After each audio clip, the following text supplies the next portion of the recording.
Hey,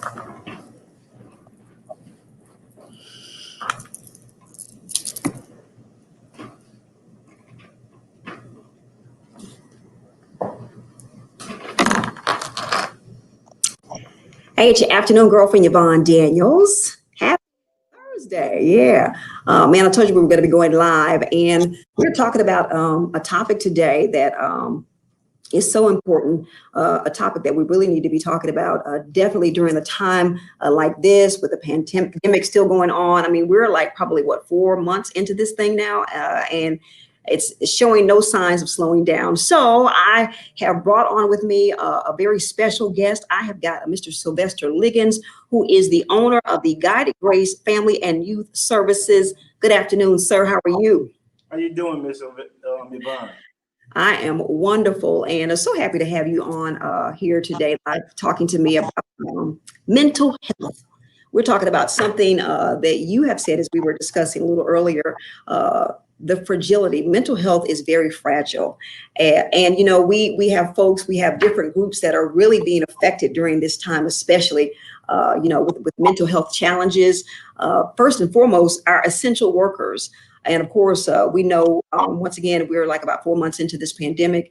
We know that our essential workers are still putting their lives on the line. They're on the lines. And it's been a lot to, over the course of 4 months, it's a lot to handle. So what do you think can be done in our community and with the services that Guided Grace and Family Youth Services offers? What can be done to kind of help and support those frontline workers? First and foremost, Yvonne, first of all, I just want to thank you. It's a pleasure to, be on this show. I appreciate the support of Guided Grace Family and Youth Services. And that is a great question. When we think about our frontline workers, a lot of times, people get it misconstrued that we're only talking about our nurses and our doctors. However, it goes way beyond those essential workers. Of course, we have the nurses and doctors, but people forget about the security guards that, at the front door, who's probably the most fragile, of that group. You have janitors, you have, the cooks, that put their lives in harm's way every single day to, provide safety for our community. And so one of the things that we can do from a mental health aspect is that we can make ourselves easily available, through whether it's referrals or whether it's, call-ins or someone just walking up to our counter, making ourselves available and bringing more awareness to the stigmas of mental health, because we know and understand that, mental health has a stigma attached to it. And so we can, bring the fragility of, I call them soft ones, to have these courageous conversations with, people that are attached to, the frontline workers or the essential workers, to let them know that, mental health isn't something that you can frown upon, but it's something that can actually give those workers help. And so I think, personally myself was, once we bring that awareness to them, make these supports, easily accessible, when we talk about a support system. And when I say support system, I'm talking about from the 911 services, I'm talking about from the DHHS services, I'm also talking about the mental health services. So we can collaborate and use this, the same voice when it comes to making ourselves ready and available. I think that more people would get the mental health help that they need. And when you're speaking about just as we see essential workers and being able to offer that support, one way is definitely to refer them if you see someone that needs services to Guided Grace Family and Youth Services. I had a chance to tour your facility, and man, you guys have it set up to where you are able to tackle any issue that folks are having mentally. So thank you so much for the services that you offered. And as you're watching this, you can see their addresses right here on the screen. If you have any questions, if you think maybe you need to tap into, because it's really okay to kind of think to yourself. And I think that that's very courageous for a person to begin to think about, I'm having issues. Maybe I might need a little help here. It's okay. It's very courageous. 1232 North Michigan Avenue is where Guided Grace is located, and they definitely offer full services, whatever you need. They're able to help you. And you were talking about some of the the different ways and techniques that you use, which are very sensitive, and they're able to reach, I think, anyone that needs that help. So once again, thank you for those services. So what do you think are some of the things that can be done on a federal level to help those folks that have stepped up in a very noble way? What do you have to say about that? Another great question, Yvonne. If anyone knows me, in my background, I'm a military veteran. And as a military veteran, I served in the United States Marine Corps. And within that environment, I found myself in some very remote, areas throughout our world. And anytime that I got deployed, if I got deployed to, a hazardous area or an area that, was heavily concentrated with viruses or diseases, our federal government stepped up without question prior to our deployment and provided incentives to protect us, whether it was medical. Also, they gave us contributions, as far as monies go. So we got paid more going into those hazardous areas. Now, as we know that this hazardous area now is in our backyard. And within our backyard, I've had clients reach out for mental health services that didn't even have insurance. Wow. Right. And so we didn't turn no one away. What we did is, because of that military background, we know and understand that mental health is real. So we wanted to make sure that we provide those support. So I think that anybody that's an essential worker or anyone that's in this backyard that's faced with this blind enemy should have medical insurance to provide, mental health services. And also, we've seen where, the stimulus packet, it's probably going to go away. It's not going to be the same. I totally understand it as, an entrepreneur or a business person, why, someone could say this is too much and not enough. But I think that those people who are faced with these fragile times deserve some type of incentive, especially those ones that put their lives on the line. So that's just my thought. Yeah, definitely. Very important. I haven't seen any legislations for that, but that's a really big topic. And I, that would be wonderful if folks could get money, just a little bit of something to help towards those services of getting mental health, because there are a lot of folks that are suffering. And I don't think that we've seen how much it has affected people yet. And I think that that's going to come out later, Yeah, definitely. Yeah. So another thing is the pandemic has certainly illuminated the disparities in our healthcare system for sure. We know that these disparities are even greater in regard to access to mental health resources for communities of color. And we know that this is definitely a taboo topic in the Black community for sure. But, what can be done to address the mental health disparities in communities of color? Man, that's a great question, Yvonne. One of the things is that we have to have more professionals in our field that share the same skin color as us. Number one. And, we have to rebuild that trust within those communities. One of the things that, we have to do is like what we're doing now. We're sharing information, new and improved information, right? But we know and understand that within those communities, they're not going to come knocking at our doors. So we have to go knock at their doors and tell them what resources and what services that we have, people that share the same skin color. Now, we know and understand that system has been broken. It's been a long time.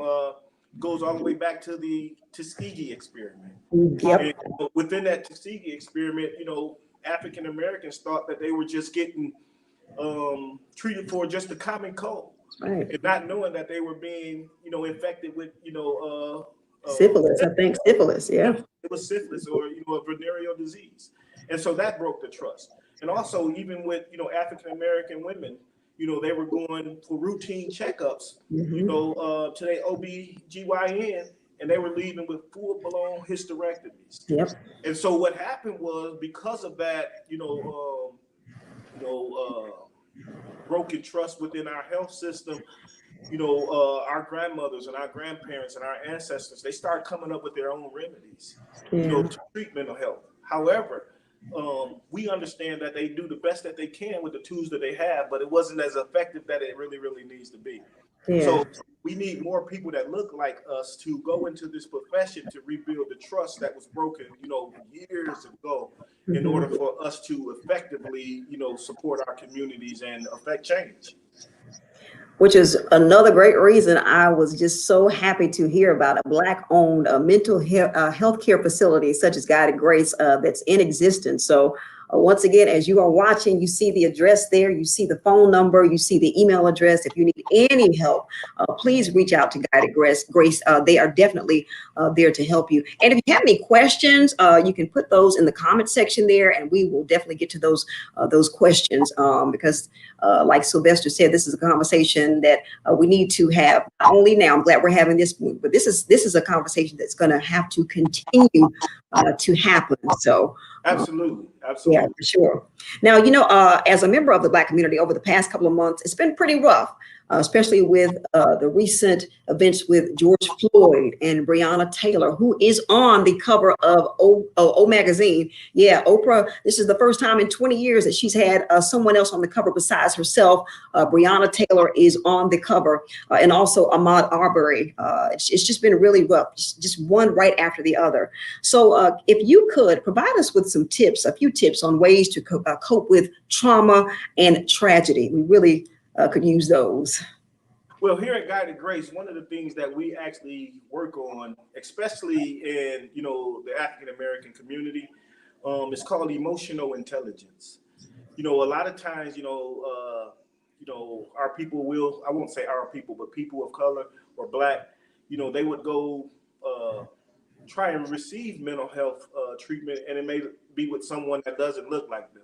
Okay. And within that arena, what I found out was that a lot of them use a theory or a strategy called CBT, which is very well known, which is called cognitive behavioral theory. And Okay. that's to look at your thoughts, your feelings, and your emotions, right? However, what I found out with African American boys and girls that it really isn't effective for that community because when they're stopped by a police officer because of that past trauma, their emotions are elevated, right? Yeah. And Okay. so what I've learned, and I don't want to sound too deep, but what I've learned that was when our emotions get elevated, we have a relay system in our mind, right? From our, it's called the hippocampus and our thalamus and our amygdala. And once that is separated, it's very, very impossible for us to grab a coping strategy that we need to regulate in the moment. And Okay. so what I do is I teach emotional intelligence, so that way these are making them more aware and making them more sensitive, so that they can choose well in the moment. And how you do that is through total relaxation, knowing and understanding that you have total control over your thoughts, feelings, and emotions, Mm-hmm. knowing and understand that you get to choose well in the moment. And how do we Mm-hmm. do that? And so I have a Guided Grace, and I don't know many other agencies in our area that's doing this, but I know that we provide it. It's called virtual reality. Okay. And so virtual reality is me able to download any environment and see in real time how their heart rate starts to regulate or their heart rate starts to rise. And I'm able to teach coping strategies in the moment, so that way they can become common virtue. And so these are common exercises they can do if they're faced with those type of challenges in our community. And so Okay. we know and understand that, the more and more that you do something, the more and more you're exposed to something, you'll make it your own. So emotional intelligence is really, really very, very effective, in our Mm-hmm. African American community. For sure. For sure. Wow. Thank you for that. And this is just a little taste of what you can get. I'm telling you, okay? He's got the strategies. He knows what he's doing. All right. So definitely Guided Grace Family and Youth Services. The address is right there. Phone number is right there. Email address is right there. Right. So take advantage of their services. All right. So Sylvester, one thing that we've also seen is a spike in domestic violence, which is Yes, sad. yes. At this time, people are having to shelter in place, and we just hearing about it on the news. Provide us with the phone numbers or resources that might be helpful to folks that are experiencing this. Yeah. Within anytime you're faced with a mental crisis, man, you also, you want to be able to, if it's, make sure that it's not life threatening, but sometimes that they are. the one thing that I always suggest is dial 911. I Okay. mean, we know and understand that, that support is always there. Or if it's not life threatening, you can dial 989-759-2188. And that is inside of the department for just general information of what can you do. If you in fear of maybe, you got a phone call, you got a text message, or, you may have a peace bond or something like that. You can call that and they'll Mhm. provide support for you. Also, if you're into a full blown crisis, you can call 1-800-233-0022. And that is a mental health crisis 24-hour hotline, to provide those supports for especially women, but because we know that within our male population, those numbers are significantly low when they calling for support if we're being in a domestic dispute or domestic violence situation. Give that number one more time, the last one that you just gave. It's 1-800-233-0022. Okay. And that crisis hotline is a Saginaw County Mental Health is a federal paid hotline, and so it's 24 hours, 7 days a week.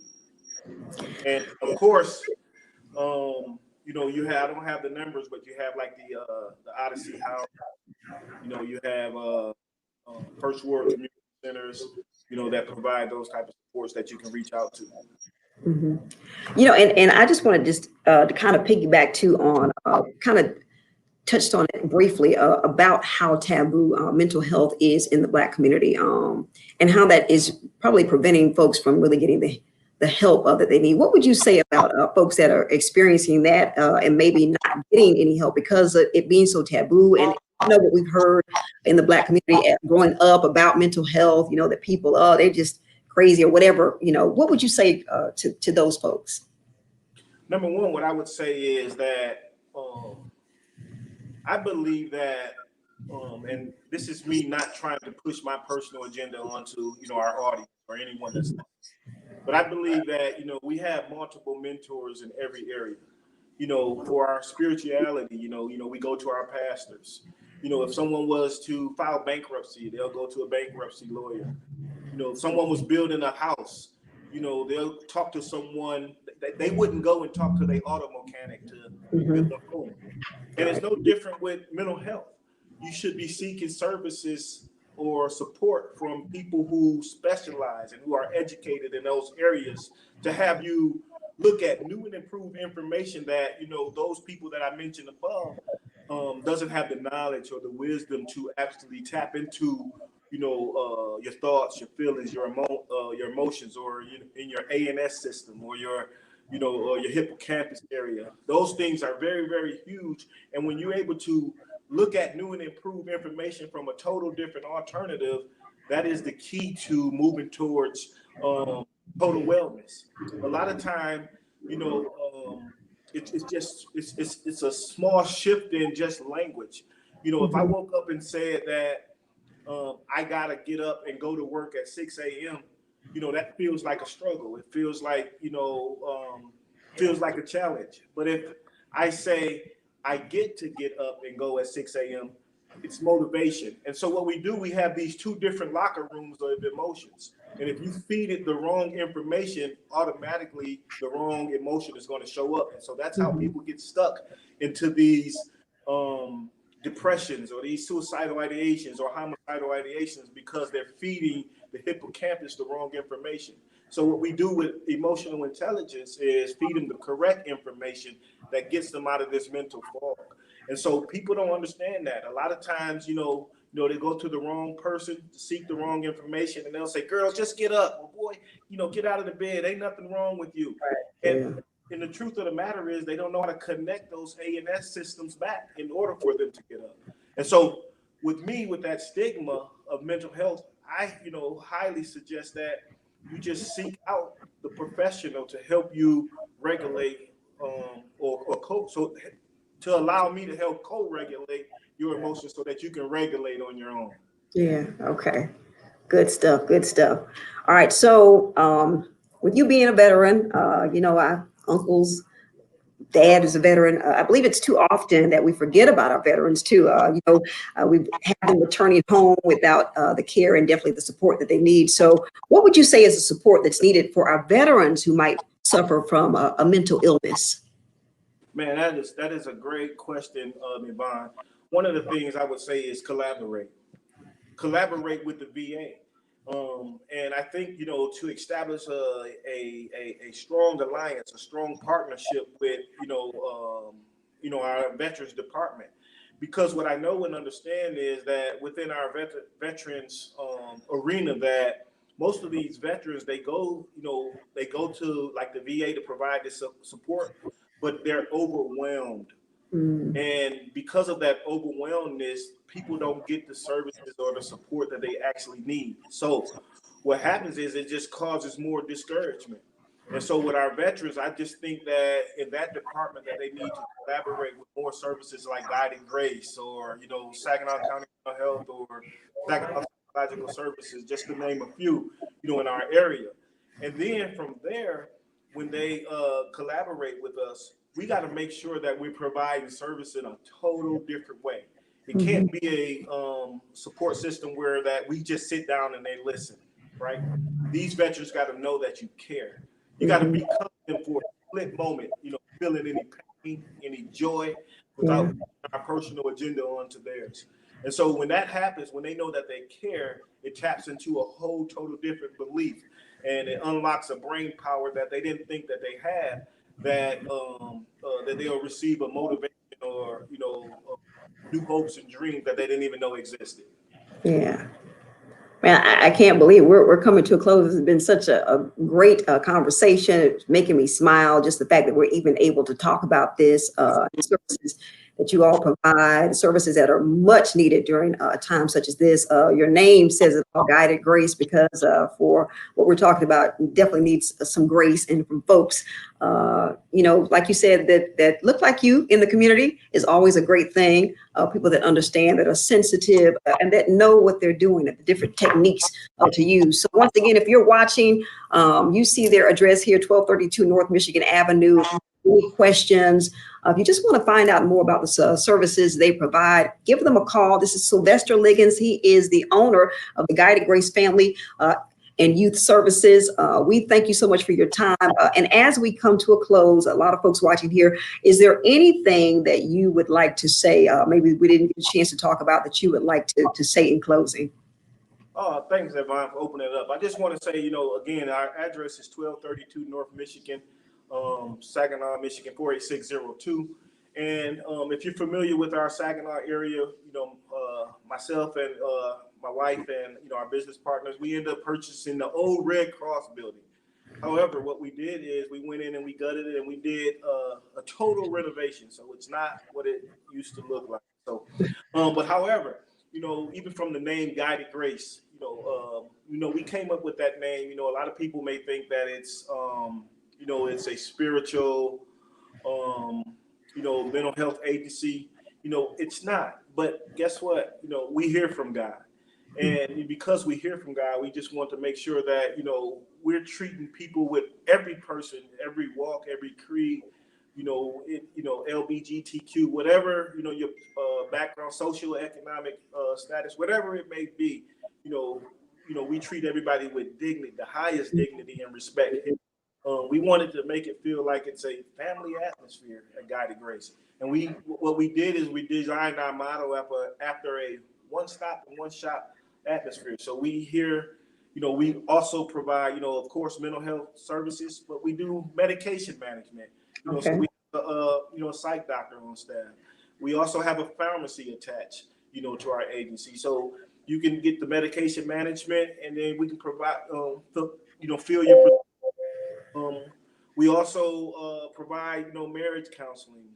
We also we're in our stages of developing our autism Okay. program as well. I just got a contract, with the state of Michigan to start our respite services and CLS services. So, we way ahead of schedule where we thought we were going to be, at this time. And if you need any services, please don't be afraid to reach out. We have office staff. We have clinical director attached to our staff. We also have multiple therapists attached to our staff. So if there's anything that you need, if we can be a support, please don't hesitate to contact us at 989-401-8990. For sure. Sylvester Liggins of the Guided Grace Family and Youth Services. Once again, thank you so much for your time talking about mental health. And don't worry, we're going to be talking again because we need to keep this conversation going for sure. So thank you so much for your services. And once again, if you need help, please reach out to them. All right. Because like he said, they treat you with dignity. They know what they're doing and they provide some grace with it. So thank you, Sylvester. I appreciate you. Okay. Have a great one. Thank you, Yvonne. It was a pleasure. You too. Thank you. All right. Bye.